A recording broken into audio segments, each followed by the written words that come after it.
Kok nggak kedengeran suaranya ya? Iya, mungkin dari kelompok bisa dilanjutkan. Oh, terpental ya? Iya, Ibu, mungkin ada kendala jaringan dari kelompok ini, Ibu. Ya, oke. Ya, digantikan dulu nggak apa-apa. Baik, izin masuk. Selanjutnya yaitu mengenai body alignment. Next slide, please. Ya, jadi pengertian body alignment sendiri yaitu adalah postur tubuh yang berhubungan dengan posisi sendi, tendon, ligamen, dan otot-otot saat berdiri, duduk, dan berbaring. Nah, apabila keempat bagian tersebut digunakan dengan benar dan terjadi keseimbangan, maka dapat menjadikan fungsi tubuh secara maksimal, seperti dalam posisi duduk, berdiri, dan berbaring yang benar, menurut Hidayat tahun 2006. Next slide, please. Selanjutnya yaitu tujuan body alignment. Nah, tujuan body alignment sendiri yaitu untuk mempertahankan postur tubuh, mengurangi ketegangan pada struktur skeletal, mempertahankan tonus atau ketegangan di otot secara kuat dan menunjukkan keseimbangan. Next slide, please. Ya, baik. Izin untuk melanjutkan, itu prinsip dari body alignment yang paling pertama itu kita harus memperhatikan titik tumpu kita ya, baik berdiri, dalam posisi berdiri ataupun duduk, karena kalau titik tumpu ini kan berhubungan sama gravitasi. Jadi yang pertama itu, apabila dasar tumpuan tubuh lebih luas dibandingkan dengan gravitasinya, maka kestabilan dan keseimbangan akan lebih besar. Maksudnya gini teman-teman, saat kita berdiri, itu kan titik tumpu kita adalah tapak kaki kita ya. Nah, kalau misalkan kita berdiri dengan postur tubuh yang baik, maka kita tidak tertarik ke gravitasi itu. Maksudnya kita tidak oleng begitu, teman-teman. Lalu yang kedua, apabila gravitasi berada di luar garis tumpuannya, maka energi yang lebih banyak dipakai untuk mempertahankan keseimbangan. Jadi saat kita sedang berjalan atau sedang berada dalam posisi entah itu membungkuk, kita kan pasti mengeluarkan energi yang lebih besar dibandingkan kita hanya berdiri diam ataupun duduk saja, karena tumpuannya kita selain dari tapak kaki saat kita membungkuk, kita juga bertumpu kepada lutut, teman-teman. Jadi energi yang dibutuhkan lebih banyak dari biasanya. Lalu yang ketiga, dasar tumpuan yang luas dan bagian postur tubuh yang baik, maka akan menghemat energi yang ada dan dapat mencegah terjadinya kelelahan otot. Itu seperti yang sudah dijelaskan di poin 1 dan 2, dan ini penguatnya ya. Ketika kita postur tubuhnya yang benar, maka energi dan yang dikeluarkan itu lebih hemat. Dan yang keempat, adanya perubahan pada posisi tubuh dapat mencegah rasa ketidaknyamanan otot. Perubahan posisi ini yang seperti kita tidak nyaman, entah itu mungkin kita merasa ototnya merasa sakit atau linu, itu lah yang namanya ketidaknyamanan otot. Bisa di next. Yang kelima, memperkuat kemampuan otot yang lemah akan membantu mencegah terjadinya kekakuan otot dan ligamen. Ini dengan bagaimana caranya kita memperkuat kemampuan otot. Nah, bisa dengan nutrisi yang akan kita berikan kepada pasien yang mungkin nanti akan dijelaskan oleh rekan-rekan saya di pembahasan selanjutnya. Lalu posisi dan aktivitas yang bervariasi bisa mempertahankan otot dan mencegah kekakuan otot. Pada mungkin saat kita mengimplementasikannya kepada pasien ataupun pada kita sendiri, banyaknya aktivitas itu juga bisa mempertahankan otot ya, karena seperti yang kita tahu, semakin kita sedikit aktivitasnya, maka ototnya itu akan semakin kaku, dan ini mungkin beresiko terhadap pasien-pasien yang melakukan tirah baring gitu loh. Untuk penjelasan selanjutnya nanti akan dijelaskan. Lalu yang nomor 7, pergantian antara aktivitas dan istirahat dapat menghindari rasa kelelahan. Seperti yang sudah kita tahu, saat kita beraktivitas pasti kita membutuhkan istirahat juga. Dan 8, membagi aktivitas pada bagian lengan dan kaki dapat mencegah beban belakang. Jadi pada saat seperti yang kita tahu ya, perawat itu pasti kita harus mengangkat barang ataupun bisa menopang pasien, dan kita menggunakan lengan dan kaki kita. Jadi tumpuannya itu bisa pada pada kaki kita, lalu badan kita, terutama pinggul itu menguatkan dan lengan juga itu menguatkan. Jadi biar kita tidak punggungnya itu cedera, teman-teman. Lalu yang ke-9, postur tubuh yang buruk dalam jangka waktu yang lama dapat menimbulkan rasa nyeri, kelelahan otot, dan kontraktur. Biasanya kalau perawat saat mengangkat barang itu kita sering membungkuk ya. Nah, yang namanya membungkuk itu kalau posturnya tidak benar ataupun tidak baik pasti akan menimbulkan low back pain. Biasanya di punggung bawah belakang kita akan merasakan sakit. Bisa dilanjutkan di next slide. Jadi faktor yang mempengaruhi body alignment yaitu ada status kesehatan. Status kesehatan ini berpengaruh bagi antara pasien dan perawat. Kalau status kesehatannya buruk yang menyebabkan harus tirah baring, berarti tentu saja body alignment-nya atau postur tubuhnya juga disesuaikan untuk kebutuhan pasien-pasien yang tirah baring ataupun yang memiliki mungkin bisa duduk tetapi tidak bisa berdiri, belum mampu untuk berdiri, jadi tetap harus disesuaikan. Karena itulah kenapa status kesehatan bisa mempengaruhi postur tubuh seseorang. Lalu nutrisi juga, teman-teman. Banyaknya nutrisi atau berkualitasnya nutrisi itu membuat postur tubuh, terutama otot ya, itu terbentuk dengan baik. Karena pada nutrisi ini berhubungan juga sama perkembangan manusia. Lalu emosional. Jadi emosional yang misalkan yang tinggi itu akan mengganggu kendali dalam pengkoordinasian otot, ligamen, sendi, dan tulang. Jadi pada saat kondisi tertekan, cemas, atau depresi akan berpengaruh juga kepada aktivitas tubuhnya. Lalu untuk gaya hidup seseorang, baik itu pasien dan perawat itu memiliki efek terhadap postur tubuh. Kalau misalkan gaya hidupnya buruk, tidak olahraga, tidak sering beraktivitas, berarti bisa ada resiko ototnya itu lemah. Ataupun kalau gaya hidupnya seperti misalkan karena kita sedang pandemi ya, kita sering duduk mulu gitu, dan mungkin punggungnya itu juga, dan punggung kita tidak berada dalam postur tubuh yang benar, itu juga bisa menjadi masalah, akan menjadi bungkuk ataupun belok, skoliosis, dan penyakit-penyakit yang mempengaruhi atau yang berhubungan dengan body alignment. Lalu perilaku dan nilai. Perilaku dan nilai yang diajarkan oleh keluarga, baik itu pasien dan perawat, itu berhubungan dengan body alignment, karena itu berhubungan juga dengan kebiasaan saat melakukan aktivitas sehari-hari. Bisa dilanjutkan. Jadi bagaimana peran perawat pada pelayanan body alignment, karena kita topiknya adalah patient safety, yang melakukan pengkajian pada pasien. Pengkajian di sini kita menyesuaikan apa yang dibutuhkan pasien pada saat itu. Jika dia tirah baring, tentu saja kita tidak bisa memaksakan untuk postur tubuh duduk harus tegak ataupun harus berdiri. Tetapi kita bisa memposisikan atau mengurangi resiko kepada pasien-pasien tirah baring dengan posisi polar. Biasanya kasur rumah sakit itu bisa diatur berapa derajatnya, kita bisa mengatur itu. Kita melakukan pengkajian juga. Kalau misalkan sebagai contoh, kalau pasien merasa nyeri di perut, kan kita tidak menyuruh pasien untuk duduk, karena kan pasti kalau duduk perutnya akan terasa sakit karena terlipat kan. Jadi pengkajian ini adalah hal apa yang berhubungan dengan body alignment ini yang dibutuhkan pada pasien, postur, terutama postur duduk, postur saat tiduran. Lalu setelah kita mengkaji semua hal yang dibutuhkan oleh pasien, lalu kita memberikan pelayanan body alignment yang sesuai dengan standar operasional. Jadi jadi rekan-rekan perawat harus tetap melakukan standar operasional yang berlaku, karena standar operasional ini sudah dinilai menurut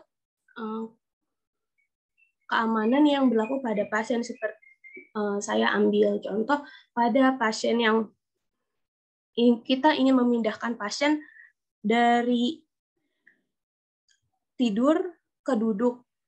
kan kita juga ada tata caranya, ada standar operasionalnya seperti kita harus memegang lengan pasien, lalu kaki kita, salah satu kaki kita ada di antara kaki pasien agar saat pasien jatuh atau pasien merasa pusing, tidak langsung jatuh ke lantai, teman-teman, langsung ada tumpuannya, yaitu kaki kita. Terus punggung kita saat kita menopang pasien harus lurus atau tegak, karena untuk mengurangi low back pain juga. Jadi hal-hal yang kecil, tata cara baik itu postur tubuh ataupun tumpuan pada tumpuan kaki itu harus diperhatikan agar tidak ada kecelakaan pada pasien ataupun perawat itu sendiri. Lalu yang ketiga dan keempat, memberikan arahan dan edukasi mengenai prosedur body alignment dan body alignment yang benar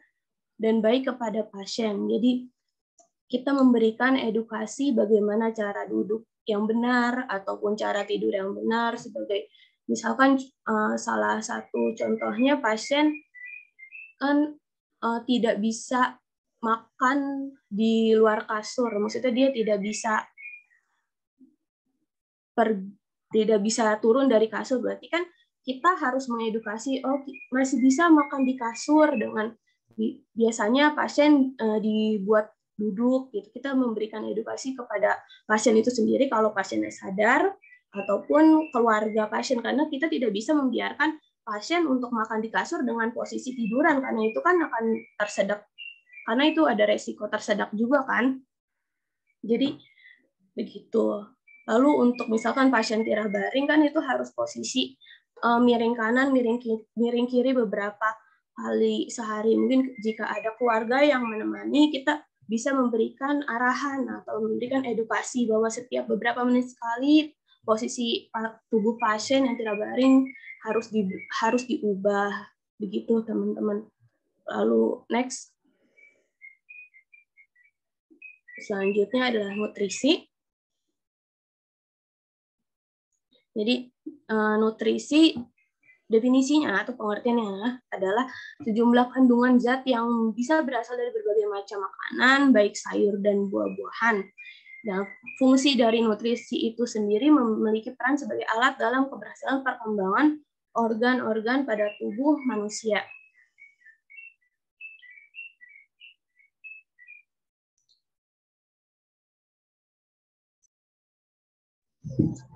Baik, selanjutnya tujuan pelayanan nutrisi. Yang pertama, memenuhi kebutuhan nutrisi pasien. Yang kedua, meningkatkan kesembuhan pasien. Yang ketiga, memberikan layanan pemeriksaan dan pengobatan nutrisi kepada masyarakat. Yang keempat, memberi penyuluhan kepada pasien tentang pentingnya nutrisi bagi kesehatan. Yang kelima, meningkatkan sistem kekebalan. Yang keenam, membantu mempertahankan berat badan. Yang ketujuh, melindungi tulang dan gigi.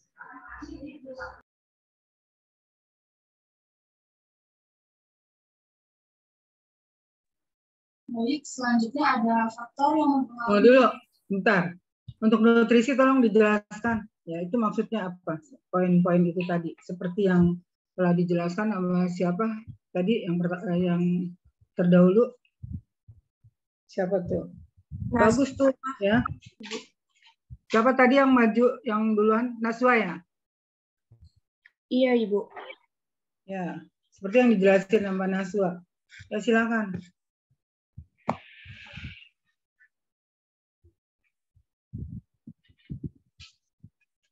Itu maksudnya apa? Jadi jangan dibacain doang.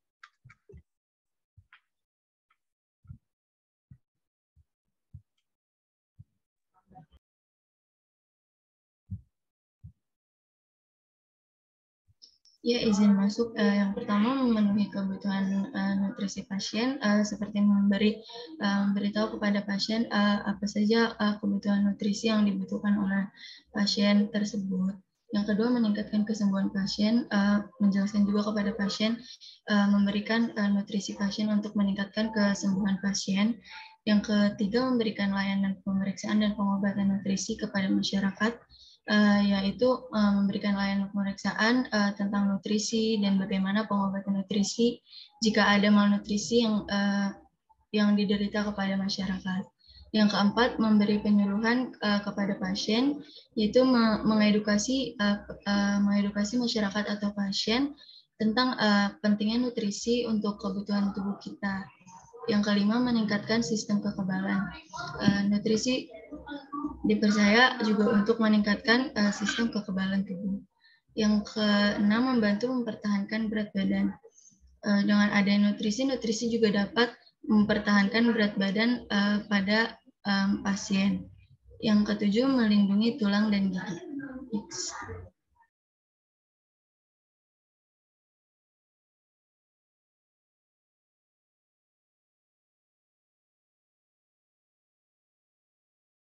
Ya, baik. Selanjutnya ada faktor yang mempengaruhi nutrisi. Yang pertama itu ada faktor fisiologis. Maksud dari faktor fisiologis ini adalah faktor ini untuk kebutuhan sebagai metabolisme basal. Lalu yang kedua ada faktor patofisiologi, seperti adanya penyakit tertentu yang mengganggu pencernaan dan meningkatkan kebutuhan nutrisi. Lalu yang ketiga ada faktor sosioekonomi, seperti adanya kemampuan untuk kemampuan dalam individu. Lalu yang keempat ada ukuran tubuh.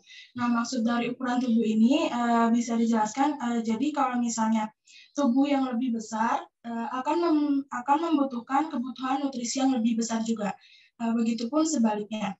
Lalu yang selanjutnya ada umur atau jenis kelamin. Jenis kelamin ini baik laki-laki atau perempuan dengan tinggi, berat, dan umur yang mempunyai komposisi tubuh yang berbeda. Perempuan memiliki banyak jaringan lemak dan sedikit otot daripada laki-laki. Lalu selanjutnya ada umur. Maksudnya umur di sini adalah menurut Al-Matsir tahun 2001, kebutuhan nutrisi pada usia muda lebih tinggi daripada usia tua. Waktu lahir akan meningkat, kebutuhan nutrisi hingga umur 2 tahun dan akan berangsur menurun untuk meningkat lagi pada saat remaja. Bisa tolong di next.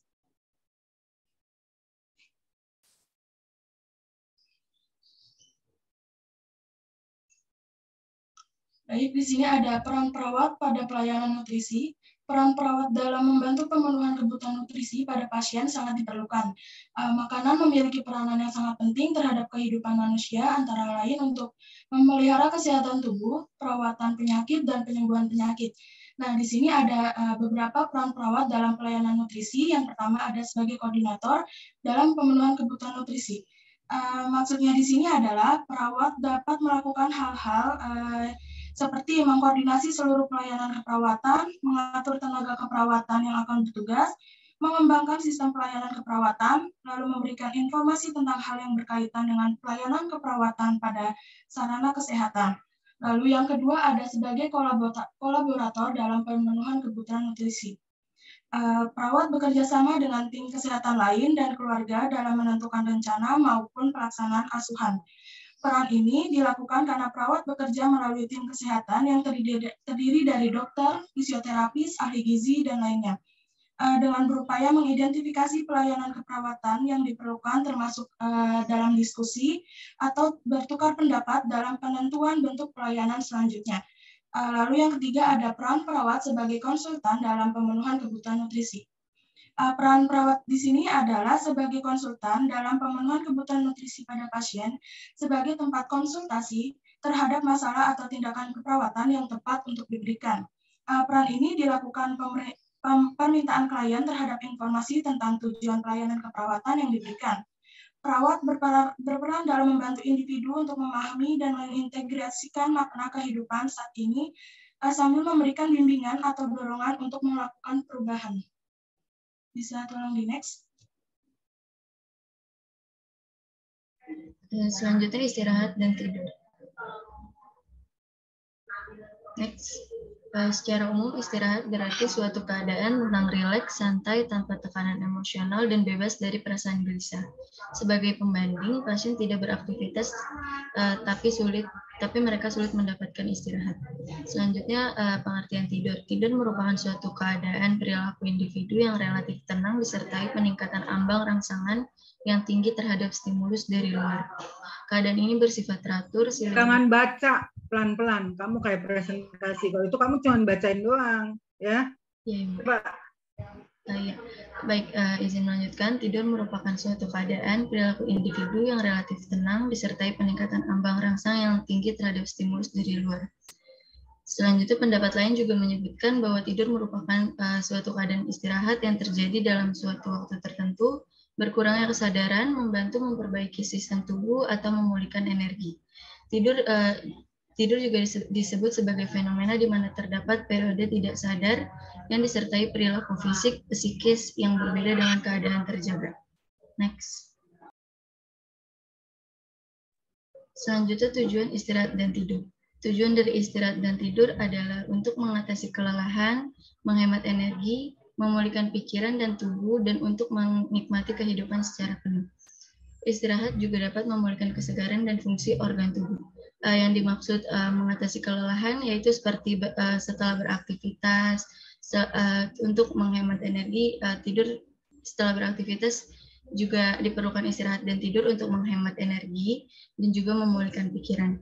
Tidur merupakan suatu keadaan istirahat yang terjadi dalam suatu waktu tertentu. Tidur juga berkurangnya kesadaran untuk memperbaiki sistem tubuh atau memulihkan energi. Selanjutnya ada faktor yang mempengaruhi istirahat dan tidur. Kebutuhan istirahat setiap manusia memiliki perbedaan. Ada yang kebutuhan tidurnya terpenuhi dan ada pula yang mengalami gangguan dalam istirahat tidurnya.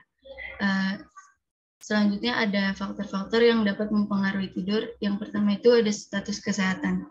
Seorang yang mengalami sakit memerlukan waktu tidur lebih banyak daripada yang sehat. Namun demikian keadaan sakit menjadikan pasien kurang tidur atau tidak dapat tidur. Misalnya pada pasien dengan gangguan pernapasan seperti asma, bronkitis, penyakit kardiovaskuler, dan penyakit persarafan. Selanjutnya yaitu lingkungan. Pasien yang biasanya tidur dalam lingkungan tenang dan nyaman, kemudian terjadi perubahan suasana menjadi seperti ada suara atau gaduh, maka akan menghambat tidurnya pasien. Selanjutnya yaitu motivasi. Motivasi dapat mempengaruhi tidur dan dapat menimbulkan keinginan untuk tetap bangun dan waspada menahan kantuk. Selanjutnya yaitu aktivitas. Dengan beraktivitas yang belum terselesaikan, maka pasien akan masih ingin untuk bangun dan tidak ingin untuk tidur. Selanjutnya yaitu kecemasan. Pada keadaan cemas, seseorang dapat meningkatkan saraf simpatis sehingga mengganggu tidur. Selanjutnya yaitu gaya hidup. Rutinitas keseharian setiap orang dapat mempengaruhi pola tidur. Sebagai contoh yaitu seseorang yang memiliki kerja terus-menerus setiap hari dan orang-orang yang memiliki pekerjaan dengan shift malam juga sering mengalami kesulitan menyesuaikan untuk mengubah jadwal tidurnya. Selanjutnya yaitu alkohol. Alkohol itu menekan REM secara normal. Seseorang yang tahan minum alkohol dapat mengakibatkan insomnia dan rasa marah. Selanjutnya yaitu obat-obatan. Beberapa jenis obat yang dapat menimbulkan gangguan tidur. Yang pertama itu diuretik. Diuretik dapat menyebabkan insomnia atau sulit untuk tidur.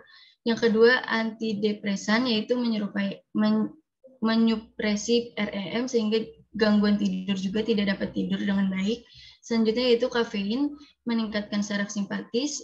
Selanjutnya beta blokade dapat menimbulkan insomnia juga seperti diuretik. Selanjutnya itu narkotika, menyupresi REM. Selanjutnya faktor yang mempengaruhi istirahat dan tidur yaitu nutrisi. Makanan yang banyak mengandung L-tryptophan yang merupakan asam amino dari protein yang dicerna seperti keju, susu, daging, ikan juga dapat mempercepat terjadinya tidak dapat mengganggu tidur.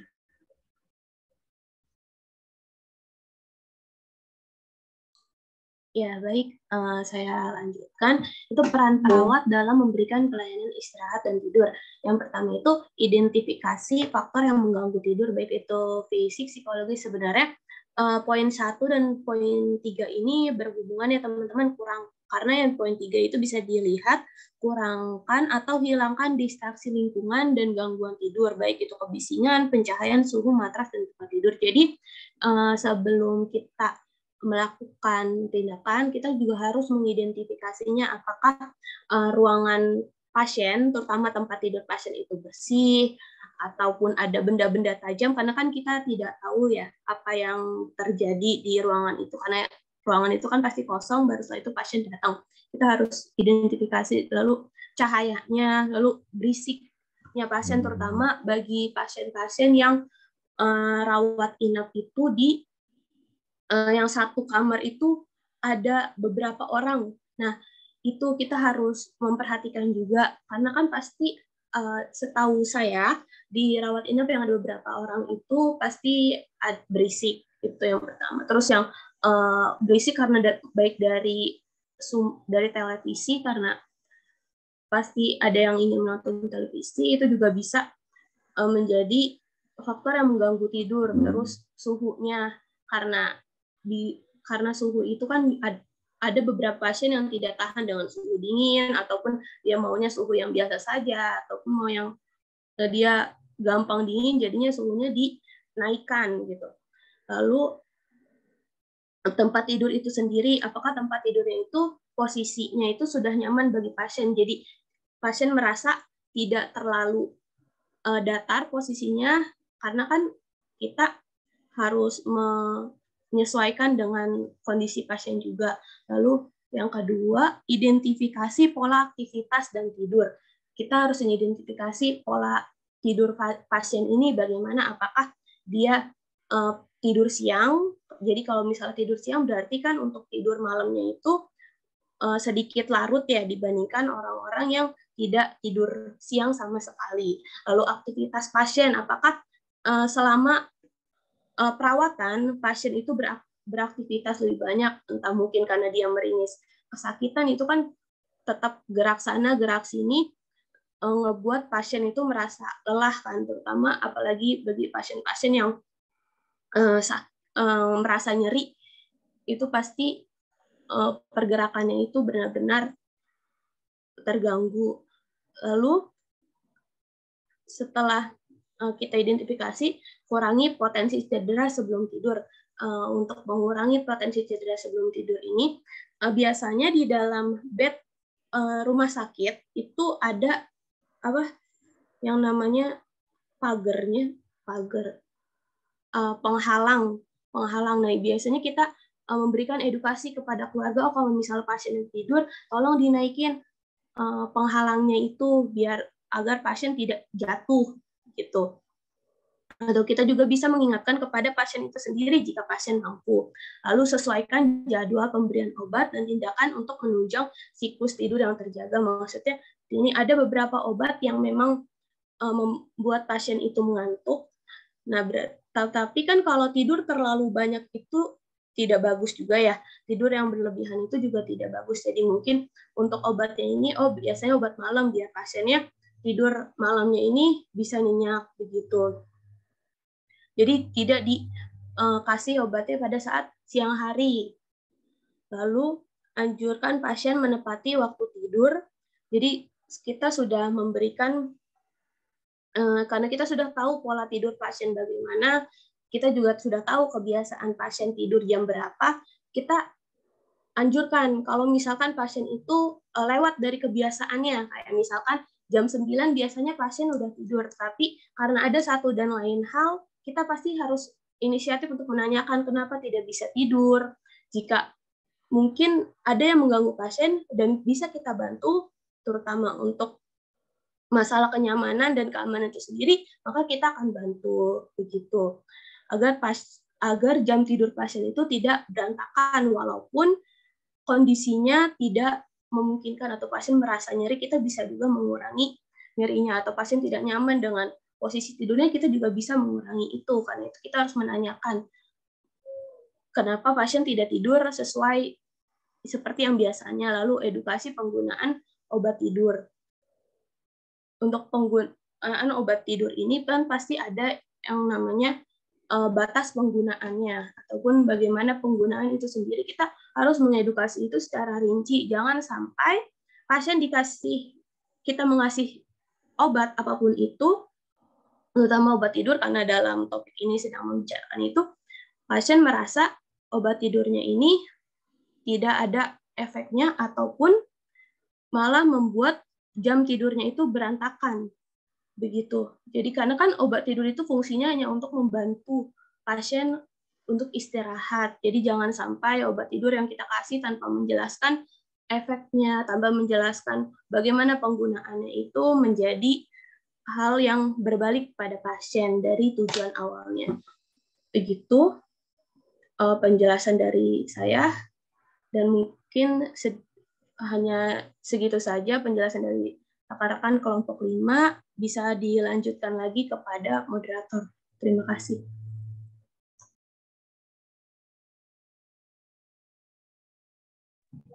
Iya, baik. Terima kasih kelompok atas pemaparan materinya mengenai nursing health. Selanjutnya adalah sesi tanya jawab. Untuk sesi tanya jawab ini akan dibagi menjadi 2 termin. Termin pertama ada 2 pertanyaan dan termin kedua ada 2 pertanyaan juga. Selanjutnya kepada teman-teman yang ingin bertanya, silakan raise hand dan on mic untuk menanyakan pertanyaannya. Kepada teman-teman dipersilakan apabila ada pertanyaan.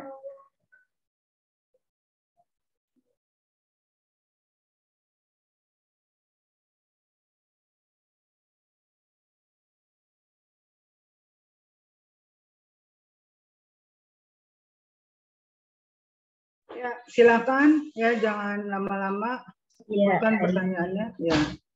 Ya, yang raise hand itu sudah ada Dini, mungkin Dini bisa di on mic dan ditanyakan pertanyaannya. Baik, terima kasih moderator.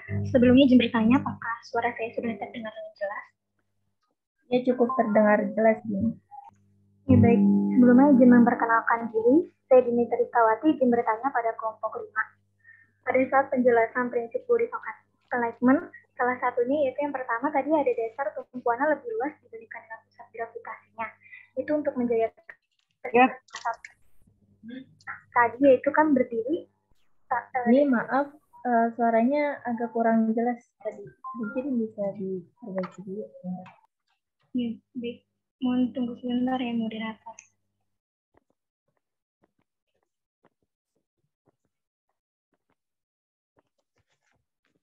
Jelas ya suaranya ya? Iya Bu, kurang jelas tadi suaranya, lagi ada sedikit perbaikan buat biar kedengaran suaranya. Ya. Izin masuk, apakah sudah terdengar dengan jelas? Ya, terdengar. Mungkin bisa dilanjutkan pertanyaannya. Iya, baik. Sebelumnya izin melanjutkan pertanyaan ya.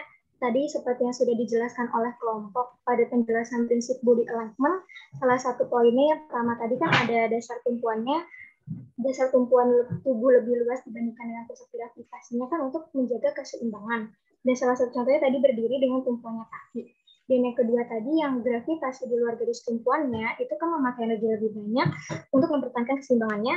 Dan salah satu contohnya saat bungkuk tumpuannya lutut. Izin berpendapat. Tapi menurut saya kalau untuk saat bungkuk menggunakan tumpuan kaki, karena kalau misalkan kakinya licin gitu kita nggak bisa jaga keseimbangan saat bungkuk gitu ya. Lalu yang jadi pertanyaan itu apakah kelompok bisa menjelaskan yang menjadi perbedaan spesifik di antara kedua poin tersebut serta contoh dari kedua poin tersebut jika dihubungkan dalam perawatan selain contoh yang disebutkan tadi. Terima kasih. Iya baik, ini terima kasih atas pertanyaannya. Mungkin pertanyaannya ditampung dulu oleh kelompok. Selanjutnya pertanyaan dari Kansah. Silakan Kansah. Ya, izin masuk moderator, apakah suara saya terdengar jelas? Ya, terdengar jelas. Mungkin agak kesak-kesak. Kansa kurang jelas ya Kansa. Ya. Ya, halo, apakah sudah cukup terdengar jelas, Mod? Iya, cukup jelas. Ya, baik. Terima kasih moderator. Izin bertanya kepada kelompok yang tadi di slide 11 ya. Mungkin saya masih agak bingung yang sebenarnya apa sih hubungan antara perilaku sama nilai dengan body alignment sehingga tuh si body alignment ini dapat menjadi faktor dapat menjadi salah satu faktor dari body alignment ini. Lalu contoh perilaku dan nilai yang seperti apa memangnya yang dapat mempengaruhi si body alignment ini pada seseorang. Seperti itu. Terima kasih.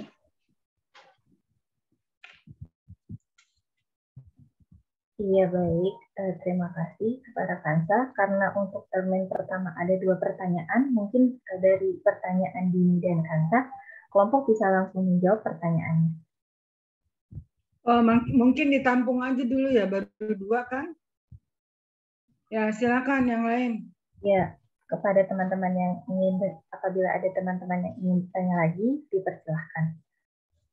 Kalau nggak ada berarti udah itu loh, berarti udah perfect ya. Iya Ibu, izin. Jadi untuk pertanyaannya ini ada 2 termin Ibu. Nah, per masing-masing terminnya ada 2 pertanyaan. Apa-apa, jadi jangan dibatasi. Jangan dibatasi karena kita ini belajar sekarang. Oh, berarti langsung aja Ibu. Iya, nggak apa-apa. Iya, baik. Ya. Cari kejelasan. Ya, baik Ibu. Mungkin kepada Yuna Aziza dipersilakan untuk menanyakan pertanyaannya. Ya, izin masuk moderator, apakah suara saya terdengar jelas? Iya, terdengar. Ya, baik. Saya izin bertanya, saya Yuna Aziza izin bertanya untuk kelompok tadi. Jadi kan kalau pasien itu suka menggunakan kateter urin dalam jangka waktu yang lama, itu kan dia akan menyebabkan inkontinensia urin ya, soalnya aktivitas otot dinding kemihnya itu bekerja berlebihan sehingga menjadi lemah. Nah, pertanyaan saya di sini, apakah keadaan itu akan mempengaruhi body alignment-nya si pasien, dan kalau mempengaruhi, bagaimana penanganannya? Terima kasih. Iya baik, terima kasih Yuna atas pertanyaannya. Mungkin dari teman-teman apabila ada pertanyaan dipersilakan.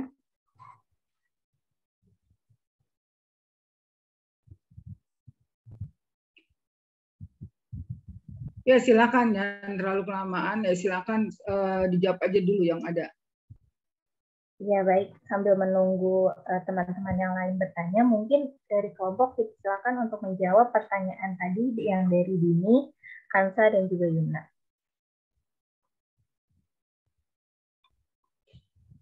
Ya, izin menjawab, Naswa, izin masuk moderator. Dipersilakan Naswa. Ya baik, untuk Yumna ya, masalah terpasang kateter urin bagaimana? Apakah itu mempengaruhi body alignment atau tidak? Jawab menurut kelompok kami itu jawabannya mempengaruhi ya teman-teman, karena kalau terpasang kateter urin itu berarti dia berada, apalagi termasuk dalam seperti yang disebutkan dalam jangka waktu yang lama, berarti itu dia terpasangnya itu duduk ya, duduk, entah itu bisa duduk ataupun tiduran, berarti itu kan selama terpasang itu posisinya itu tidak berdiri gitu, hanya tiduran dan duduk saja, dan itu tuh bisa menyebabkan perubahan postur tubuh, terutama dalam punggung begitu. Jadi hal yang bisa dilakukan perawat itu mungkin karena kalau kateter urin itu kan terasa nyeri ya di bagian pinggul bawah, jadinya untuk bukan mengurangi sih, lebih tepatnya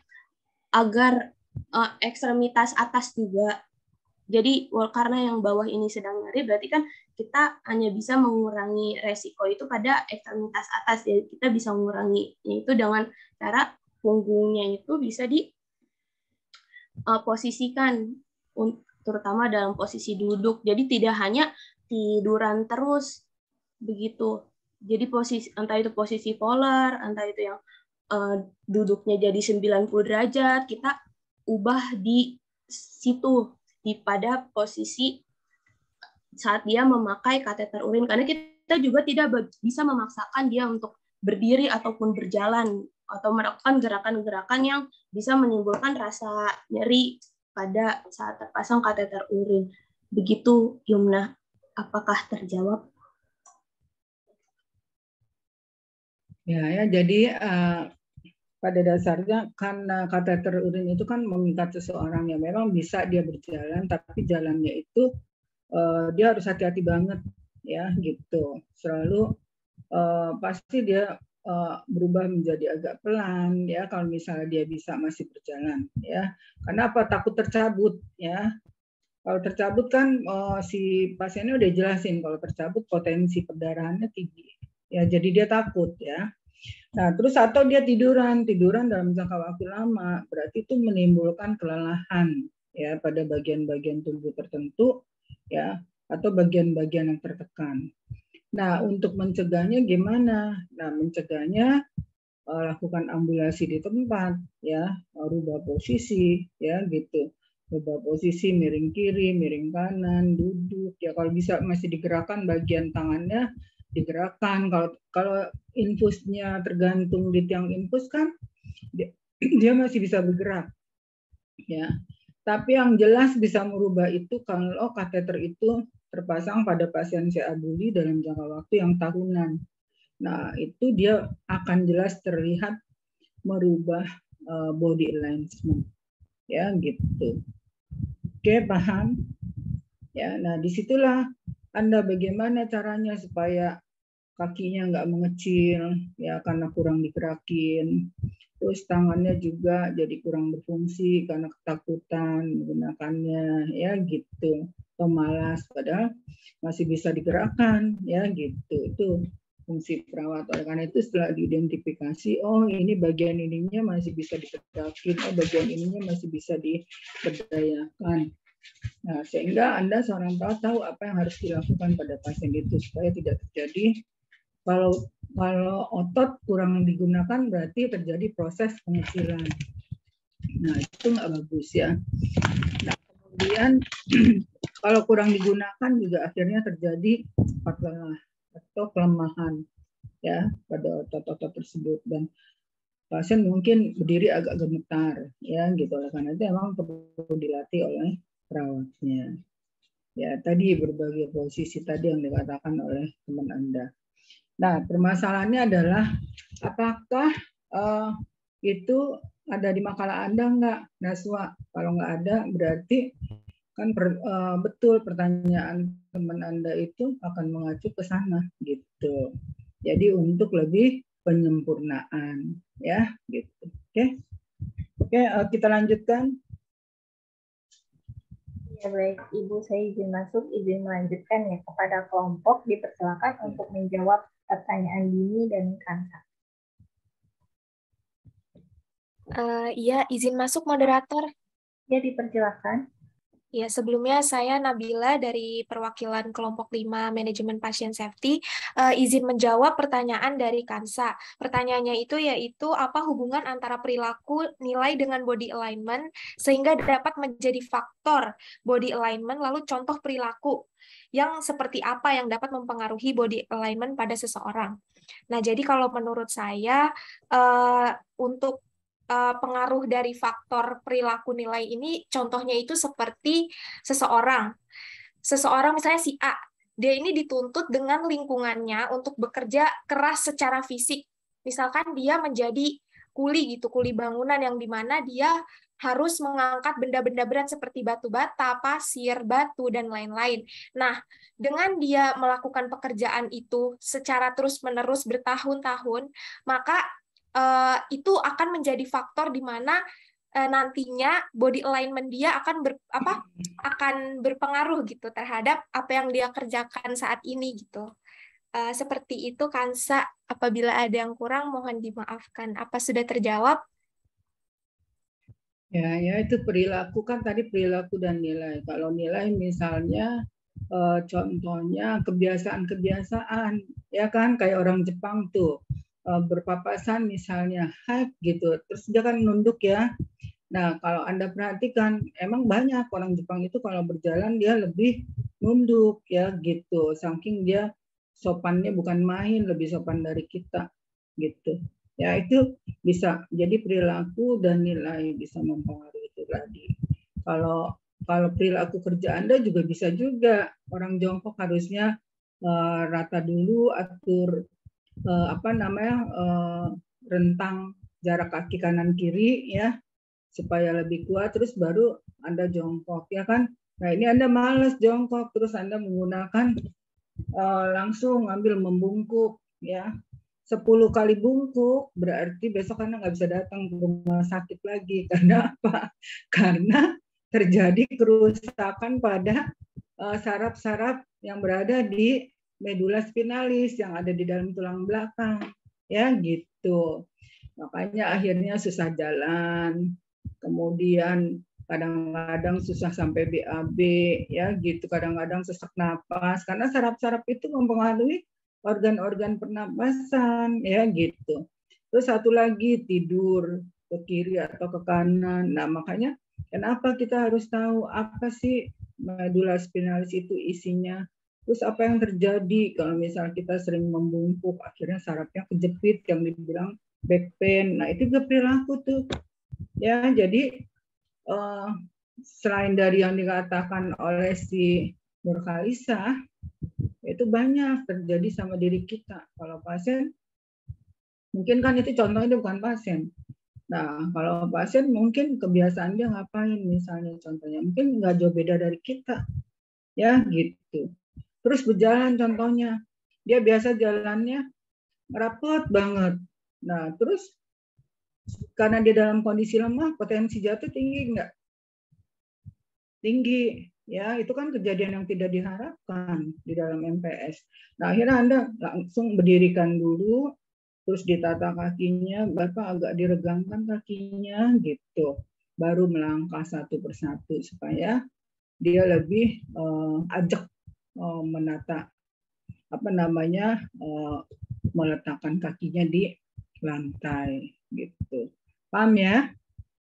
Sampai sini cukup jelas ya. Nah, itu kan nggak ada di dalam tulisan Anda. Nah, nanti tulisin contoh-contohnya dan di dalam buku Fundamental of Nursing itu biasanya ada sampai contoh-contohnya seperti itu. Ya, gitu. Jadi ambulasi itu salah satu juga hal yang mencegah terjadinya gangguan body alignment. Ya, efek daripada tadi dia nggak mau bergerak sama sekali. Gitu. Oke, ada lagi? Ya, silakan. Dilanjutkan, Ibu Moderator. Iya, Ibu. Selanjutnya kepada kelompok dipersilakan untuk menjawab pertanyaan yang terakhir tadi. Pertanyaan dari Dini mengenai perbedaan poin pertama di prinsip body alignment. Kepada kelompok dipersilakan.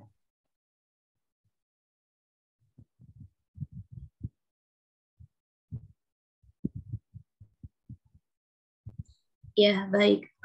Izin masuk, moderator. Naswa, perwakilan dari kelompok 5. Ya, dipersilakan. Ya, izin untuk menjawab pertanyaan dari Dini ya.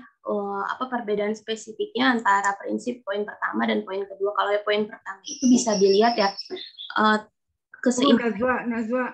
Ya, Ibu. Kamu kan udah menjawab ya, Nurkhalisa udah. Nah, teman kamu itu kan ada, tunggu dulu, Ibu lihat dulu. Ada Nazwa, ada Novi, ada Nola. Nah, sekarang Nola mana? Ya, biar kasih kesempatan untuk Nola. Ya, suatu kelompok yang baik adalah solid di dalam menjawab. Artinya dia menguasai semua yang ada di dalam makalah itu sama-sama gitu. Jadi tidak hanya dikuasai oleh satu orang aja atau 2 orang aja, ya gitu. Itu harus disamkan oleh oleh diri Anda. Sama, organisasi yang baik adalah bukan hebatnya hebatnya pemimpinnya, tapi bagaimana anak buah yang nggak bagus tadi menjadi bagus gitu. Itu ya. Nah, sekarang coba untuk yang belum jawab siapa? Izin masuk. Ya, silakan. Ya, jadi yang punya diri juga harus berusaha untuk tadi andil di dalamnya gitu loh. Nola, silakan Nola. Ya, baik Ibu, izin masuk. Saya izin masuk untuk menjawab pertanyaan Dini yang mempertanyakan perbedaan spesifik dari poin pertama dan poin kedua dari prinsip body alignment. Apakah benar, Dini? Ya. Izin menjawab, iya benar, Nora. Ya, jadi yang pertama itu kan apabila dasar tumpuan tubuh lebih luas dibandingkan dengan pusat gravitasinya, maka kestabilan dan keseimbangan akan lebih besar. Jadi di poin pertama ini kayak kita tuh nggak butuh apa-apa untuk berdiri, misalnya ya untuk berdiri, kayak melakukan asuhan keperawatan kepada pasien, kita tidak membutuhkan apa-apa. Sedangkan sebagai contohnya itu berdiri dan duduk dan lain-lainnya. Yang kedua itu apabila gravitasi berada di luar garis tumpuannya, maka energi akan lebih banyak dipakai untuk mempertahankan keseimbangannya. Yang kedua ini contohnya tuh seperti kita sedang merawat pasien, seperti kita membawa tumpuan, contohnya lutut kita sebentar Ibu.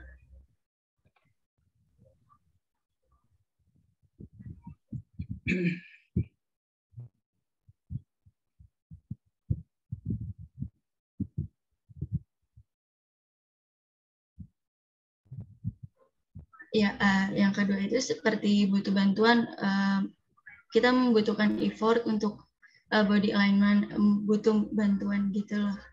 Contoh lainnya yang kedua,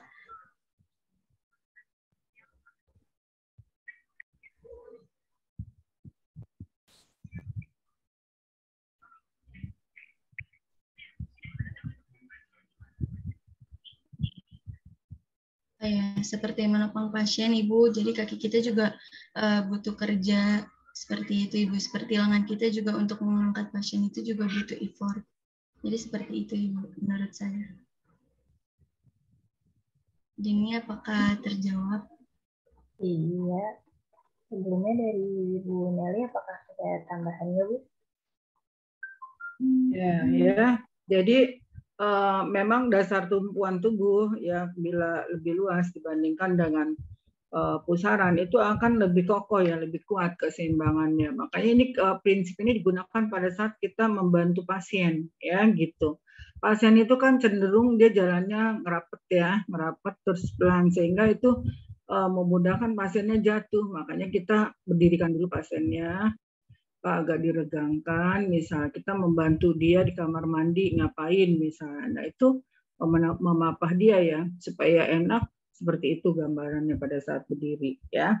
Nah terus kalau yang kedua gimana? Nah ini kalau misalnya tumpuannya berada di luar tumpuan, maka kamu coba aja kuat apa enggak ya gitu. Nah berarti kita harus berusaha tetap berada di dalam, tapi dalam kondisi yang lebar ya gitu, tapi nggak terlalu lebar. Kalau misal terlalu lebar banget jadi lemah, dia nggak kuat untuk digunakan, tidak kuat ininya kuda-kudanya itu tadi ya gitu. Paham ya? Nah ini adalah salah satu contoh yang bisa digunakan untuk pasien. Sebetulnya kan itu dari 1, 2, 3, 4, 5 itu dikatakan, jadi yang mana yang kita pakai gitu ya. Oke.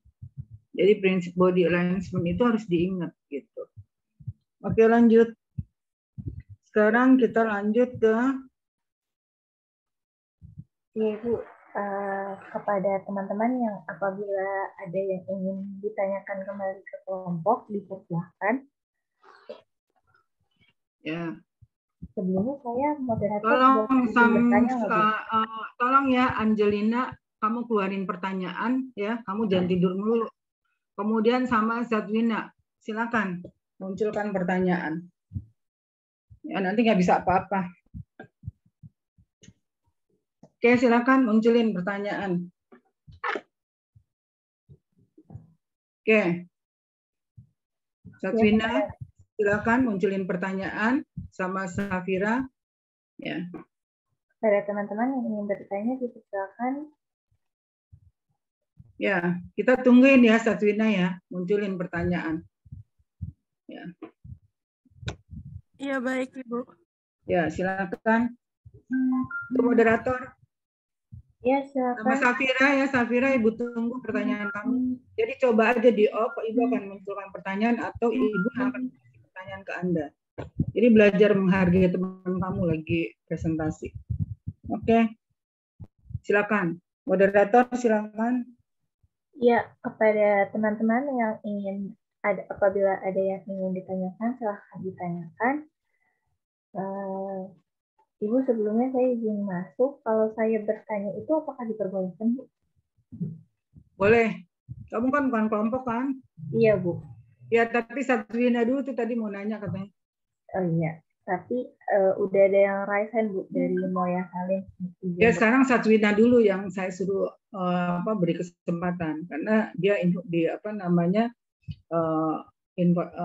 ditunjuk oleh saya. Silakan. Baik, mungkin Sabrina bisa disampaikan pertanyaannya. Iya, baik Ibu, terima kasih. Sebelumnya saya izin bertanya ke kelompok. Jadi dulu pas saya SMA itu, saya ada teman gitu.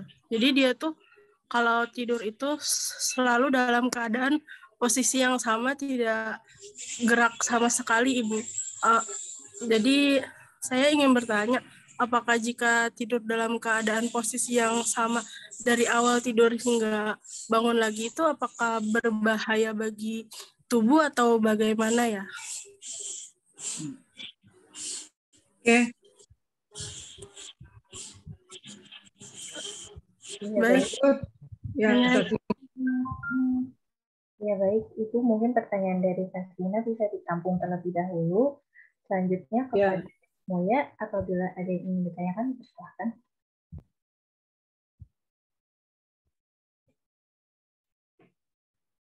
Tadi siapa yang mau bertanya? Moya, Ibu. Mau bertanya sekarang. Ya, silakan. Ya, terima kasih Ibu dan moderator atas kesempatannya. Saya Moya izin bertanya terkait pelayanan istirahat dan tidur tadi ya. Apa yang bisa kita lakukan sebagai perawat ya bila menjumpai pasien yang sedang sendirian atau mengalami gangguan pada istirahat atau tidurnya? Terima kasih. Sekarang bikin itu pertanyaannya lebih jelas. Yang kamu maksud apa? Gitu loh. Kamu sendiri juga bingung kali bikin pertanyaannya. Kesulitan tidurnya yang bagaimana? Gitu. Kan tadi ada macam-macamnya tuh, ya. Nah, sekarang lebih perjelas. Coba. Ya, ini Ibu bila kesulitan tidur seperti tidur tuh selalu larut malam gitu, Bu. Udah dipaksa tidur ya, Bu, tapi tetap tidak bisa tidur, Ibu. Seperti itu, Ibu. Oke, ya dicatat ya itu kelompok. Ya, kelompok mungkin bisa dicatat dan ditampung dulu. Selanjutnya saya izin bertanya kepada kelompok ya Ibu mengenai materi tadi. Jadi tadi kan di faktor yang mempengaruhi body alignment itu ada status kesehatan, ada nutrisi, emosional, gaya hidup, dan perilaku. Yang terakhir perilaku dan nilai. Saya izin bertanya, usia itu juga termasuk ke faktor yang mempengaruhi body alignment nggak sih? Soalnya kan misal kayak kalau masih bayi itu ada masih tulangnya masih lunak kah, atau yang masih istilahnya masih rentan seperti itu. Terus juga kalau udah tua kan kadang ada yang tulangnya udah istilahnya udah keropos atau udah osteoporosis, dan juga mungkin sendinya udah mulai kaku-kaku yang kayak gitu. Apakah cukup? Selanjutnya kepada kelompok, apakah pertanyaannya sudah ditampung? Ya. Oke, lanjut sekarang artinya buka untuk orang lain. Ya, kepada teman-teman yang ingin bertanya dipersilakan, dan juga sambil menunggu teman-teman bertanya lagi, kelompok dipersilakan untuk menjawab. Tadi siapa tuh yang kedua setelah Satswina? Moya Ibu, Moya Salim tadi. Bukan, sampingnya si Satswina yang off cam tadi siapa? Ayo jujur aja. Oh, Angel kah Bu? Siapa? Iya Bu, ya, Angel. Moderator. Iya, dipersilakan. Angelina. Oke. Ya silakan Angelina. Izin bertanya. Ya, izin bertanya moderator, apakah body alignment itu berhubungan dengan telinga? Karena tadi kelompok bilang itu berhubungan dengan keseimbangan tubuh. Jika berhubungan, mengapa demikian ya?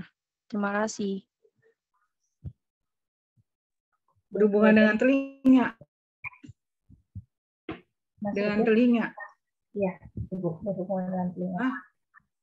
Kok dengan telinga? Mungkin beda persepsi ya, maksudnya keseimbangan itu keseimbangan tubuh yang nggak oleng. Nah, kalau yang keseimbangan itu tuh indra setahu saya itu pendengaran untuk apa ya? Yang penyeimbangnya itu. Jadi mungkin biarin. Iya. Ertina, biarin yang ngejawab kelompok. Oh iya, baik. Yuk.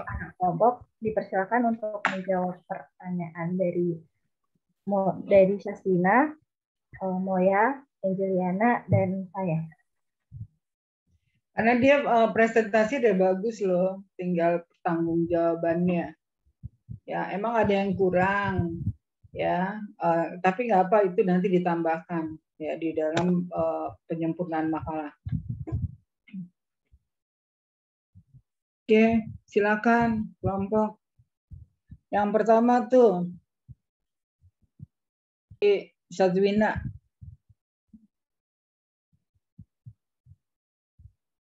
Kalau orang tidurnya kayak begitu melulu, itu bisa nggak sih mempengaruhi body language gitu pertanyaan.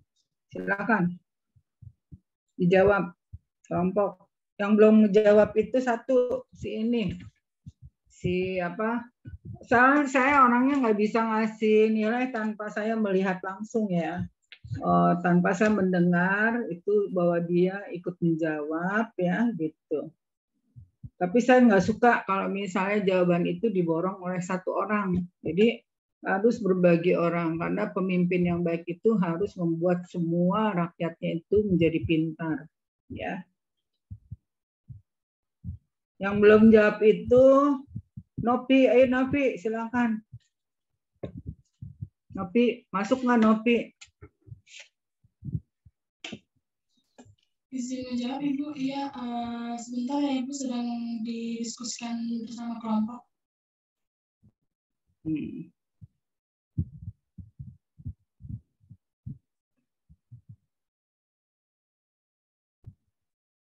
Berapa menit nih moderator ngasih jamnya?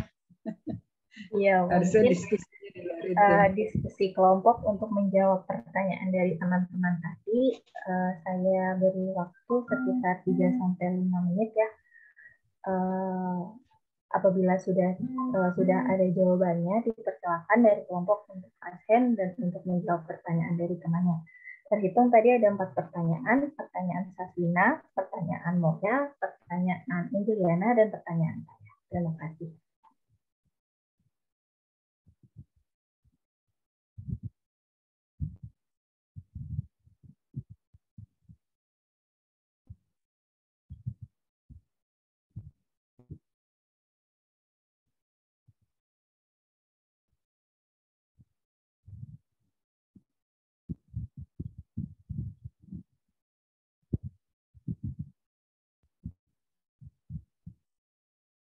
Cukup kali itu Hertina. Ya pada minum dulu lah ya. Hertina cukup Hertina. Iya baik Ibu. Apabila dari kelompok ada yang ingin menjawab, dipersilahkan. Mungkin kalau diurut juga, kalau nggak sesuai urutan sama pertanyaan dari penanya tadi, nggak apa-apa, asalkan semua kelompok menjawab seperti itu. Ya, oke. Ya. Dipersilahkan untuk menjawab pertanyaannya. Novi jawab pertanyaannya, Novi. Suara kamu yang Ibu pengen denger nih, tinggal. Baik Ibu, sebelumnya izin masuk untuk menjawab pertanyaan Wina. Jadi pertanyaannya tadi, jika dalam tidur posisinya tidak berubah, apakah akan berbahaya atau tidak bagi kesehatan? Apakah benar Wina seperti itu? Izin menjawab, iya benar. Baik, sebelumnya izin menjawab berdasarkan diskusi yang sudah dilakukan, menurut kelompok kami, jika tidur tidak merubah posisi itu akan berbahaya bagi kesehatan kulit. Contohnya seperti jika kita tidur dalam posisi terlungkup, jadi jika kita posisinya kan terlungkup ya ini kan, jadi posisi apa maksudnya cara yang paling buruk itu bagi kesehatan kulit. Jadi kita juga sulit untuk bernafas karena kan kita juga terlengkup ya. Terus posisi ini juga nggak ideal untuk posisi tidur karena ini juga mengganggu pori-pori pada kulit. Lalu kalau tidur terlungkup juga membuat kulit mendapat tekanan. Jadi kan kita menekan bagian bawah ya kalau misalnya tidur terlungkup. Lalu ada lagi efek yang ditimbulkan jika tidur itu miring. Posisi ini juga tidak ideal untuk tidur dengan baik karena ketika kita tidur miring, kita juga menekan bagian samping kan ya kalau misalnya tidur miring.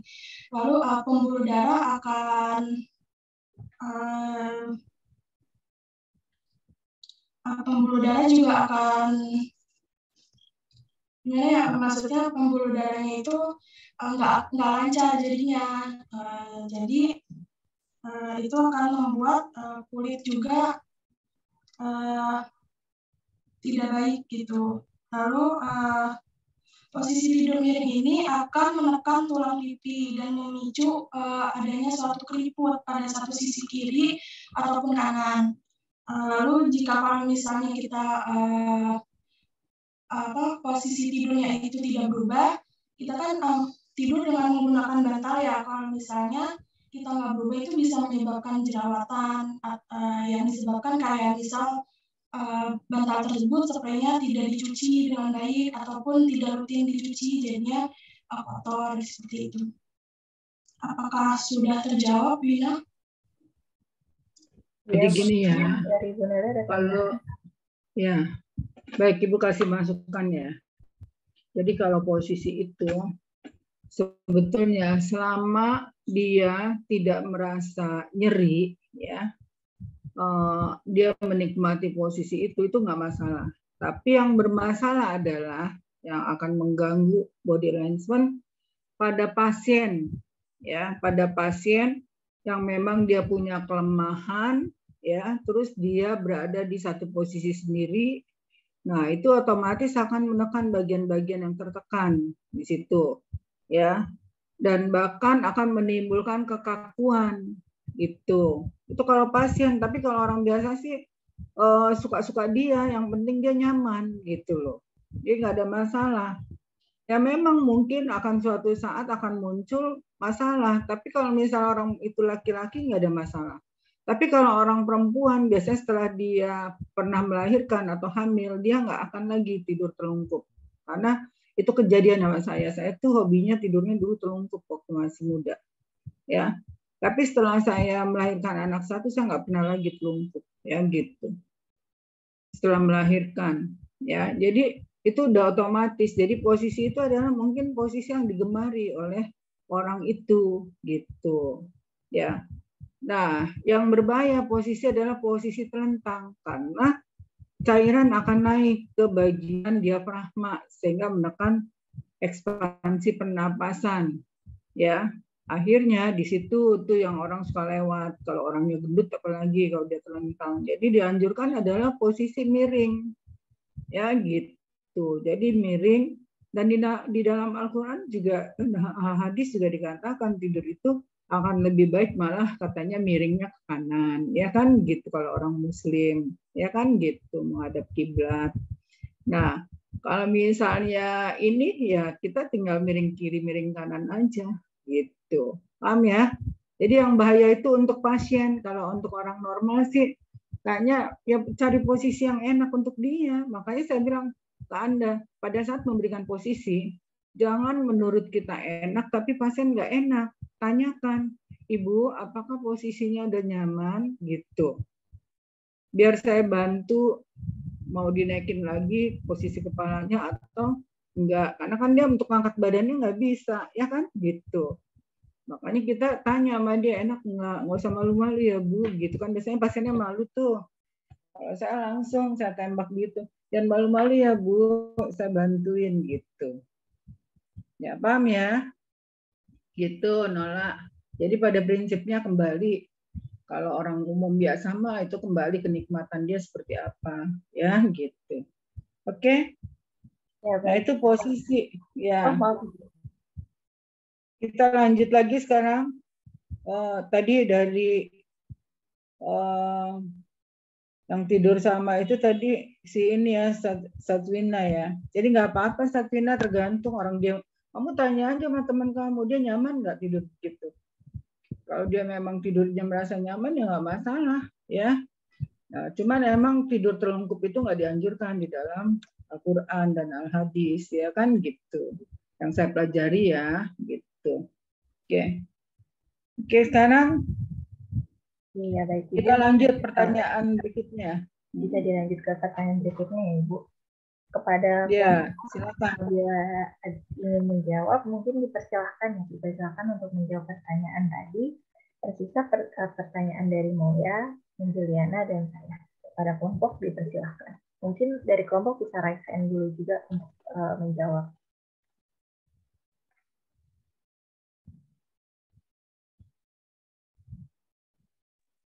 Iya, Nurhalisah dari kelompok dipersilahkan untuk menjawab. Ya, baik. Terima kasih moderator. Sebelumnya izin masuk. Saya Nabila sebagai perwakilan kelompok 5 Manajemen Pasien Safety. Di sini saya izin menjawab pertanyaan dari Hertinayu. Yang pertanyaannya itu, apakah usia juga menjadi pengaruh terhadap body alignment? Ya, izin menjawab. Jadi kalau menurut saya dan diskusi kelompok, jadi usia itu juga sangat berpengaruh terhadap body alignment. Contohnya kalau misalkan seperti yang udah kita tahu gitu ya, kalau misalkan usia seseorang itu semakin tua, otomatis keadaan tubuhnya dia juga akan berkurang secara fisiknya maupun secara organnya juga gitu ya. Tapi karena di sini kita membahas tentang body alignment atau tentang fisik, berarti kita di sini bakal bahas tentang terjadinya kekurangan kondisi terhadap orang yang sudah tua dengan fisiknya gitu. Ya seperti kalau contoh penyakitnya itu ada osteoporosis yang dimana itu nanti ujung-ujungnya bisa menjadi fraktur. Nah itu kan berarti bakal sangat berpengaruh terhadap body alignment kita gitu. Kalau misalkan seseorang ini sudah tua dan dia mengalami osteoporosis, otomatis kan kekuatan tulang dia juga sudah menurun gitu. Yang dimana nanti dia bisa posisi tubuhnya itu bisa bungkuk ataupun kalau enggak dia mungkin sudah tidak kuat lagi untuk menopang tubuhnya seperti itu. Jadi dia mungkin harus menggunakan alat bantu gitu. Seperti itu Hertinayu. Mungkin untuk Ibu Nelly apabila ada tambahan dipersilahkan. Ya. Ya betul ya. Jadi dengan usia itu udah otomatis akan mempengaruhi body alignment. Contohnya nggak usah jauh-jauh, ini kita orang awam ya. Orang awam. Contohnya ibu itu petani ya. Bertambah usianya akhirnya loh kita kaget loh kok dia bungkuk ya kan. Jadi selain dari perilaku dia sehari-hari, tapi karena dia usianya bertambah ya otomatis. Karena dia tidak usah bungkuk itu sendiri akan bungkuk. Karena apa? Terjadi penurunan kekuatan dari tulang-tulang belakang. Karena apa?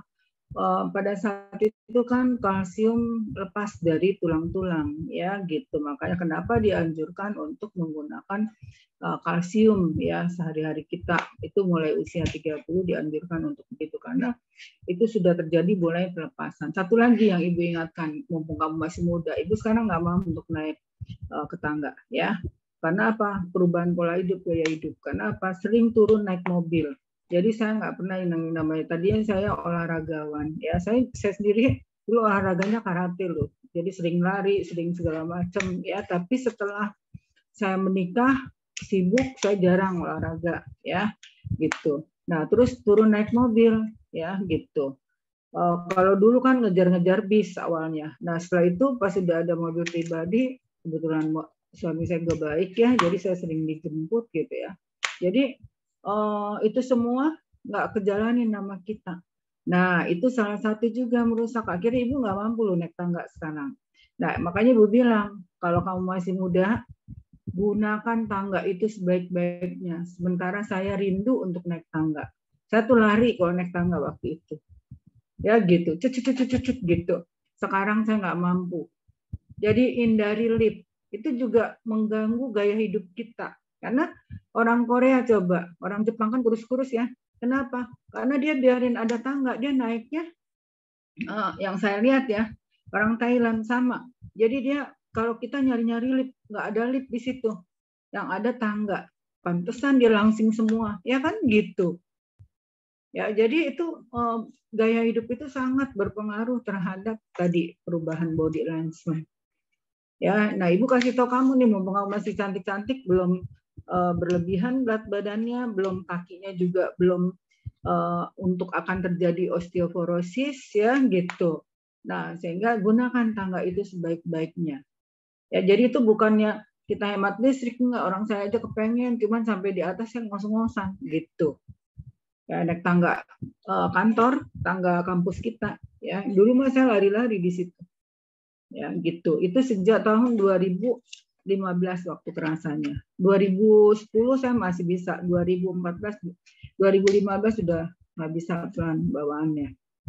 Ya, lari-lari juga udah mulai berkurang. Tuh. Jadi mumpung Anda dari muda, Ibu kasih tahu kenapa kita harus tetap jaga olahraga. Ya, gitu. Itu kan termasuk olahraga naik turun tangga kalau dia teratur.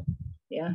Sampai sekarang dokternya juga nyuruh saya, Bu Nelly, paksain kata naik tangga. Saya paksain naik tangga sampai atas yang ngos-ngosan, saya bilang gitu. Ya, gitu. Jadi itu contoh ya. Selain faktor usia, jadi faktor gaya hidup juga akan mempengaruhi. Gitu. Kalau usia sih udah otomatis dia ngebungkuk, karena terjadi orang tambah usia tambah bungkuk dia ininya, karena tadi kalsiumnya terlepas ya dari tulang-tulang itu. Makanya kenapa kita disuruh makan makanan yang mengandung kalsium ya, tapi cegah menggunakan makanan yang bisa merusak kalsium gitu. Nah, cari sendiri itu makanan apa sih yang merusak kalsium gitu. Jadi jangan males. Kalau kamu biasa minum susu ya terusin aja susunya ya, karena di susu itu kalsiumnya tinggi banget ya gitu. Oke. Nah, jadi usia sangat berpengaruh ya, Hertina. Jadi dia masuk ke sana sebetulnya, tapi secara alami akan terjadi perubahan body alignment. Makanya nggak ditulis di situ. Oke. Kita lanjutkan lagi. Ya, baik.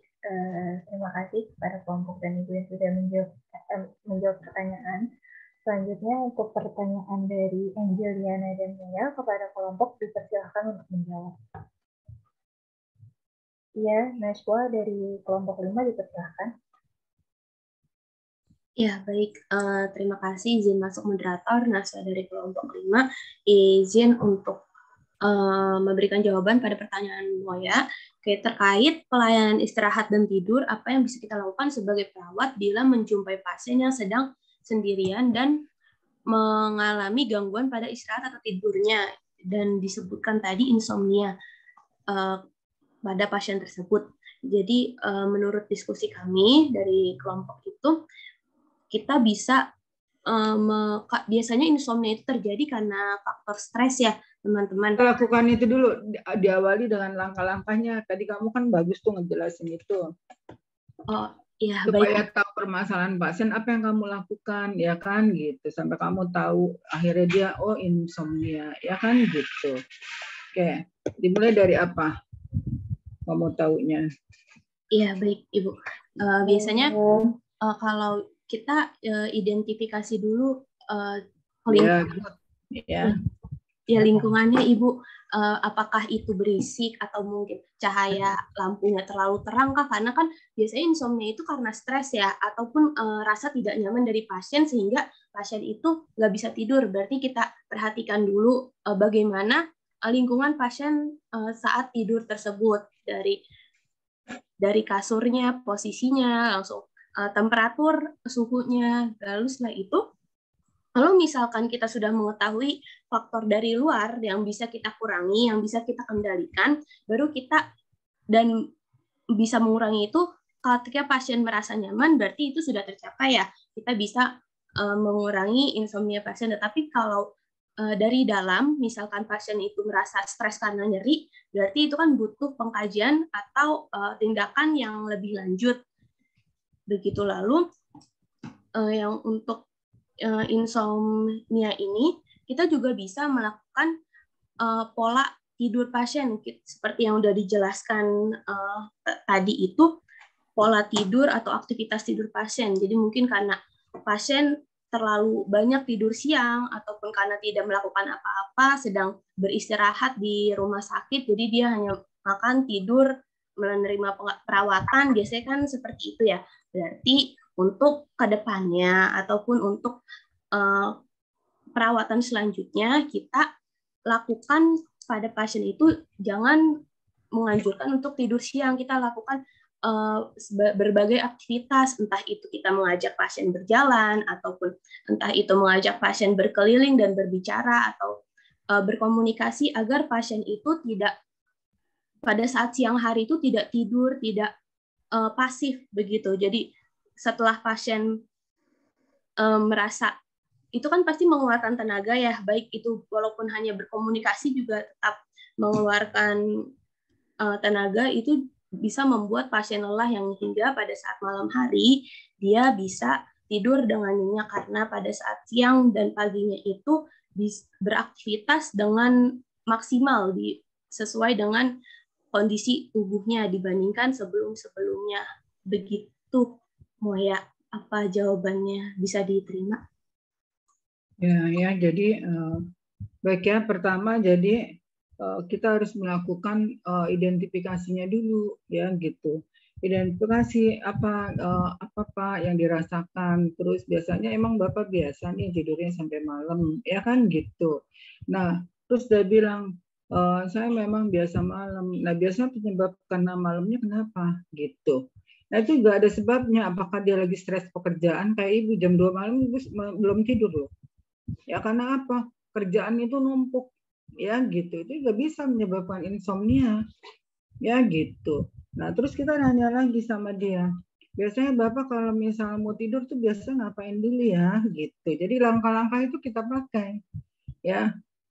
Terus dia bilang, saya biasanya suka kalau orang Muslim kali ngaji, ya kan gitu. Terus atau ngapain sholawat, ya kan gitu. Atau dia nyambung aja dia sholat malam. Padahal kan sholat malam itu harus tidur dulu, tapi kita bilang ya udah nggak apa-apa, ya kan sholat malam ya, atau sholat malam 2 rakaat. Misal itu kalau Muslim, kalau orang Kristen sama, ya ajak aja dia berdoa gitu, ya berdoa. Terus Bapak suka minum susu nggak gitu, ya. Yang jelas kalau otak kita lagi kacau itu pasti akan insomnia. Ya, mahasiswa yang rajin, yang biasa belajar, yang biasa nilainya selalu tinggi, itu dia sebelum dia belajar dia nggak akan bisa tidur dengan nyenyak, ya. Jadi bohong kalau dia nilainya tinggi dia bilang nggak belajar, emang dia malaikat, ya gitu. Kalau saya dulu waktu sekolah dia bilang, nilainya bagus tuh, ya terang aja gue nggak tidur 2 malam, ya kan gitu. Karena apa? Memang nggak akan bisa kalau kita nggak belajar, nggak bisa. Ya, gitu. Secerdas apapun anak, ya. Kalau dia nggak belajar, paling kalau dia emang jenius ya. Saya pernah cek anak saya, kalau nggak belajar karena dia IQ-nya 41, 141 ya, itu nggak belajar cuma 71, 81, 80 ya gitu.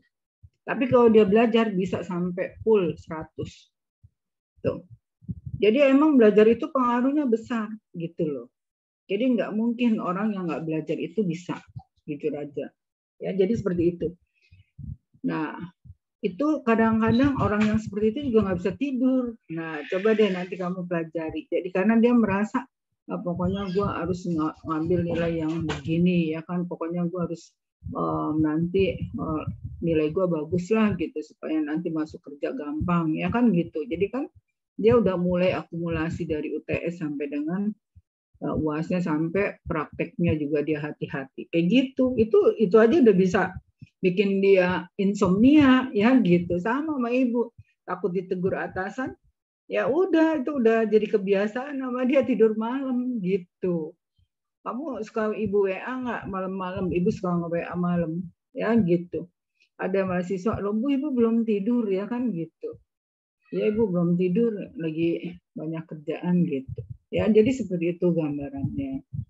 Nah, cuman pada pasien kita tanyakan, Pak, Bapak biasanya ritualnya ngapain aja nih sebelum tidur gitu. Kita sembari kayak bercanda gitu ya, atau Bu gitu ya. Nah, nggak semua orang suka susu, nggak semua orang bisa minum teh, ya kan gitu. Tapi jangan salah kalau karena stres, nah itu yang akhirnya pendekatannya dengan langkah-langkah penanggulangan stres, ya kan gitu. Jadi penyebabnya juga kita cari tahu gitu, ya. Oke. Nah, jadi insomnia itu tapi kebanyakan karena stres ya, stresnya nggak jelas apa. Nah, kalau jelas enak, stres pekerjaan gitu kan besok bisa dikerjakan lagi gitu. Jadi seperti itu. Tapi yang jelas kalau orang perfect itu sebelum selesai, sebelum bisa dia nggak berhenti gitu. Sampai dia beres, dia nggak berhenti. Nah, karena apa? Dia juga mau mulai sesuatu kadang-kadang suka nganggep enteng ya. Jadi nanti aja gampang lah tuh, gampang totalnya akhirnya sampai malam hari gitu. Oke. Oke, jadi sampai sini cukup dimengerti ya. Jadi kita kembalikan ke pasiennya lagi, dia biasanya gimana. Ya, belum tentu yang ada di teori itu cocok untuk dia. Jadi lebih baik kita tanya aja sama dia. Ya gitu. Saya aja kalau nggak bisa tidur saya akhirnya ngaji dulu, sholat-sholatan dulu ya gitu. Nanti lama-lama jadi capek tidur ya gitu. Kalau udah selesai itu tugas-tugasnya, karena udah kebablasan. Jadi waktu tidurnya itu udah terlewati gitu, waktu ngantuknya. Oke, paham ya? Nah, nanti lihat lagi, pokoknya pakai aja tuh pedoman yang kamu keluarin sendiri tuh Nazwa ya sama kelompok. Jadi jangan nggak dipakai, kamu kaji, terus kamu apain gitu. Nah itu udah ngikutin langkah itu. Tapi yang kamu harus tekankan adalah jangan menyamaratakan pasien, karena pasien itu kadang-kadang penyebabnya berbeda-beda. Sama-sama DM aja, kalau yang satu dipegang kakinya nggak kesakitan, ada lukanya. Kalau yang satu baru belum nyampe aja, tangan kita megang udah aduh gitu ya. Jadi pokoknya gitu, kayak gitu uniknya pasien ya. Jadi emang pasien itu unik, pendekatannya juga unik dan berbeda-beda ya. Ya lanjut Ardina ya. Jadi alhamdulillah ya udah dijawab. Angelina nih, pertanyaan si Angelina. Memang katanya body line shipment itu berhubungan dengan telinga ya. Siapa yang menjawab? Mungkin dari kelompok ada yang bisa dipersilakan menjawab pertanyaan dari Angeliana. Iya, izin masuk.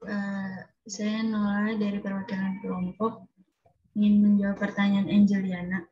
Ya. Jadi menurut kelompok sebenarnya bisa aja berhubungan antara telinga dan body alignment, karena di telinga itu ada saluran eustachius itu ya yang untuk mengatur keseimbangan diri. Jadi di dalam telinga itu ada bagian yang disebut sebagai kanalis semisirkularis. Dan di dalamnya itu ada cairannya bernama endolimfa dan ada juga sensor geraknya.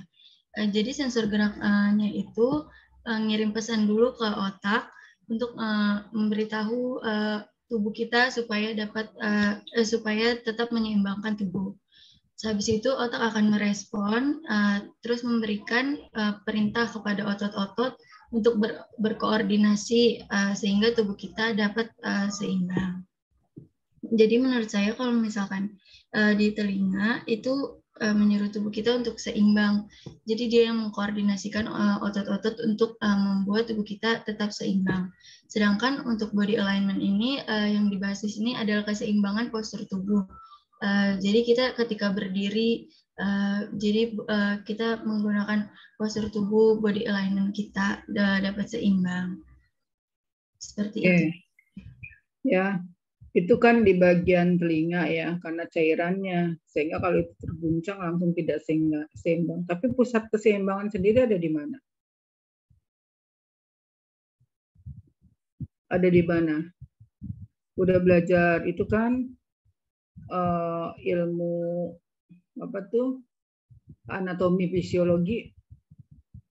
Udah belum? Nurkolisa. Iya Ibu, izin menjawab. Setahu saya kalau untuk keseimbangan tubuh itu pengaturan pusatnya ada di otak Ibu. Ya di otak di mana? Otak kan banyak tuh petanya. Ada pusat intelektual, ada pusat keseimbangan, ada pusat kesadaran, ya gitu. Di mana? Jadi kalau belajar itu kembali ke pusatnya. Ya. Terus kalau pusatnya tersumbat gimana? Itu yang berarti bukan keseimbangan seperti itu ya, itu jatuh ya. Tapi tidak ada hubungannya dengan telinga. Tapi kalau telinga kita rada-rada bermasalah, emang akan berpengaruh terhadap bukan body alignment ya, keseimbangan kita, karena sifatnya sementara. Karena kalau dia udah sehat lagi udah nggak masalah ya. Pusat keseimbangan kita di cerebellum. Justru kalau misalnya cerebellum kita tersumbat pembuluh darahnya, ya tidak ada aliran darah ke sana atau hipoperfusi ke jaringan cerebellum, maka itu yang akan terjadi. Biasanya siapa yang terjadi kayak gitu? Pasien-pasien stroke ya gitu. Akhirnya dia nggak mampu berdiri, dia nggak mampu berjalan, itu contohnya keseimbangan yang sesungguhnya ya gitu. Kalau telinga apa? Dia emang aksesoris yang tentang keseimbangan juga, tapi pusat keseimbangan untuk tes keseimbangan emang adanya diputer aja tuh. Kalau misalnya nggak bener dia langsung kayak kita kan muter-muter tuh kayak gitu, kayak gasing ya, kayak gasing kita tahu-taunya kita berhenti terus jatuh, artinya ada sesuatu di kita gitu ya. Kalau dulu prakteknya kalau saya waktu di UI itu di kursi Sibarani ya, jadi kursi itu diputar, tahu-taunya pas diberhentikan kita kayak orang mau pingsan gitu ya. Itu artinya ada masalah di situ. Sama aja kalau kita ada masalah di situ, misalnya kita nggak bisa naik parkiran yang keliling-keliling itu, kan ada parkiran tuh yang naik keliling ya, Pak, kita udah langsung pusing atau nggak mampu atau mau nabrak ya. Nah itu kita berarti ada gangguan di situ tuh ya, paham. Tapi dengan kalau misalnya kuping emang ada keseimbangan tapi tidak ada pengaruh ke body alignment gitu ya. Body alignment karena dia sifatnya sesaat ya. Lagian nggak, orang kerusakan kuping nggak mungkin dibiarin aja, misalnya udah karena batuk pilek tuh radang terus mau ada congean gitu, pasti dia udah buru-buru sebelum congean dia udah berobat ke dokter ya gitu. Batuk pilek yang terlalu lama emang akan menyebabkan kerusakan ya bagian telinga dalam, misalnya contohnya ada airnya ya gitu, karena ada infeksi sehingga sekresinya meningkat. Nah dalam jangka waktu yang lama maka akan muncul nanas segala macam gitu. Nah itu yang jebol keluar sebagai congean ya, yang baunya macam-macam lah gitu. Oke, cukup jelas ya. Nah nanti jadi belajarnya kayak gitu, jangan males. Jadi dibuka bukunya, dibaca sumbernya, udah belajar tentang anatomi fisiologi, kenapa nggak dihafalin? Karena kalau kamu pinter anatomi patofisiologinya, semester 3 aja orang udah nggak mau ngajar di kamu karena kamu patofisnya udah canggih ya gitu. Jadi diingat-ingat anatominya juga. Kemarin kan sama Bu Pramita tuh. Bu Pramita tuh termasuk yang galak loh. Ya, dan dosen cum laude tuh kuliahnya sama dokter-dokter tapi dia yang cum laude ya gitu. Jadi kalau perawat sih mau diterjunin di mana, kalau misal dia serius pasti maju, nggak mesti jadi profesi yang lain ya gitu. Yakin diri ya, mungkin juga kamu lebih dari kita nanti, harapannya kan gitu, apalagi dari alma maternya, Poltekkesnya ya, berarti kita berhasil dong mendidik Anda ya gitu. Oke, nah kesadaran itu yang dibangun. Jadi belajar itu bukan karena untuk Bu Nelly, bukan karena untuk ayah kamu, untuk kamu nanti. Kamu kalau udah megang uang seneng banget. Orang banyak tuh lulusan yang udah megang uang ya seneng banget. Kadang-kadang suka mau traktir sama ibu, tapi ibu suka waktunya nggak bisa, maafin ya gitu. Nanti lain kali deh gitu. Ya. Kalau yang di RSM suka maksa karena RSM kan kantinnya banyak, jadi Bu di sini aja gitu. Ya karena alumni kita kan banyak di RSM. Ya di rumah sakit besar Persahabatan, ya sama RSM, terus ini Jantung Harapan Kita, ya itu. Jadi jangan Anda berpikir, oh gue gajinya pasti kecil, enggak, tergantung kamu. Tunjangan aja di Harapan Kita sampai 30 juta kalau udah high class, ya gitu, tergantung jadinya, ya gitu. Kalau jangan lihat yang di kita sih emang begini, ya kamunya udah kemana-mana, kitanya masih begini, gitu. Ya, tapi kalau udah di rumah sakit karena pasiennya banyak, ya terus kinerjanya bagus, itu setiap kinerja itu udah dinilai, gitu. Kalau kita malah banyak aturan, jadi kita nggak bisa mau bagaimana, tetap aja gaji sama tunjangan penelitian, ya kan, tunjangan serdos, sertifikat dosen, ditambah dengan itu remon juga kalau kita rajin, kalau nggak rajin ya dipotong, ya gitu. Oke. Jadi kan ujung-ujungnya ke sana. Kalau saya nggak bisa ini pura-pura, jadi saya bilang pasti kan kamu takutnya nggak punya uang kan, padahal nanti uang kamu lebih banyak dari ibu, ya kan gitu. Ya pas sudah terjun ke rumah sakit, bahkan anak sekarang pinter, seniornya nggak bisa kan, itu home visit, misalnya ada pasien yang di home visit, nah terus digantikan seniornya minta tolong kamu, nah kamu kan yang dapat bayaran berapa coba, ibu pernah mau wawancara tuh lulusan, kok uang kamu sekarang banyak ya Bu, aku gimana nggak banyak, aku dikasih katanya sama kakak senior, misalnya pergi kunjungan rumah itu Bu, sampai lumayan Bu, 500 sih dapat katanya gitu. Itu satu kali itu kunjungan, ya. Misal ke orang Cina, yang banyak tuh orang Cina, ya. Jadi yang pasien-pasien kayaknya, gitu. Oke, nah itu contoh nyatanya. Oke, sekarang kita lanjutin lagi. Jadi semangat ya, gitu. Rezeki itu Allah yang ngasih. Yang penting jangan pernah lupa berdoa, gitu.